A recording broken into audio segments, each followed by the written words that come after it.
True. అయితే మీకు అంటే ఒక స్క్రిప్ట్ మీరు రాసుకున్నప్పుడు ఎంత కాన్ఫిడెంట్ ఉన్నప్పటికీ కూడా ఏదో ఒక ఫ్యాక్టర్ అదే ఇది కరెక్ట్గా రిసీవ్ చేసుకుంటారా లేదా, మీరు అనుకున్న మీటర్లోనే ఇది వర్కౌట్ అవుతుందా లేదా అని ఒక భయం ఉంటుంది కదా. సో అలాగే మీకు ఈ నారి నారి నడుముర విషయంలో ఉన్న ఆ ఫియర్ ఫ్యాక్టర్ ఏంటి? అంటే టు బి ఫ్రాంక్ దీంట్లో యాక్చువల్గా అంత లేదు. దీనిలో ఓన్లీ నరేష్ గారిది కత్తిమీద స్వామిది అది ఎబ్బెట్టుగా వెళ్ళకుండా ఇప్పుడు మేము ఎలా అయితే చూపించామో బేసిక్గా చాలా ఫన్నీ వేలోనే చూపించాం. అండ్ దాన్ని ఏమంటారు హీరో క్యారెక్టరైజేషన్ చెప్పడం కోసం ఆ డైలాగ్తోనే మొదలెట్టాం. అది సత్య అడిగితే హీరో చెప్తాడు తప్పేముంది, వాళ్ళిద్దరు ప్రేమించుకున్నారు, ఒకళ్ళు ఇష్టపడ్డారు, ఐఎమ్ డూయింగ్ ఇట్ అన్నట్టు చాలా. So that is his funda అంతే. లైఫ్లో ఎవరైనా ఇద్దరు ఇష్టపడితే చేసుకోవచ్చు, ఇద్దరికి ఇష్టం లేకపోతే విడిపోవచ్చు, అంతే అతని క్యారెక్టర్.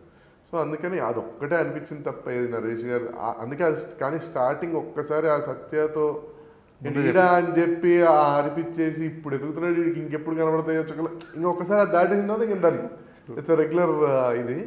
ఇంకా అంతకు మించి అంటే మరి ఇంకా ఫ్లాష్ బ్యాక్ లవ్ స్టోరీ ఇంకా అంతే. అంటే ఇప్పుడు ఒక 2-3 చోట్ల చదివాను నేను ఎక్కడో, అంత చదువుకున్నారు వాళ్ళకి తెలీదా రిజిస్టర్ మ్యారేజ్ చేసుకున్న తర్వాత డైవర్స్ సర్టిఫికేట్ కావాలంటే వాళ్ళకి తెలియదు. నిజంగానే మన కథ ప్రకారం వాళ్ళకి తెలియదు, ప్రాసెస్ చాలా మంది తెలియదు. అండ్ టు బీ ఫ్రాంక్ అసలు నాకు I got married in 2 years అయింది, నాకు ఇప్పటివరకు మ్యారేజ్ సర్టిఫికేట్ చేయించుకోవడానికి టైం లేదు. అంటే తెలుసు నాకు చేయించుకోవాలని, కానీ చేయించుకోవడానికి కుదరట్లా, maybe whatever the so called reasons. So అలా చాలామంది ఉంటారు.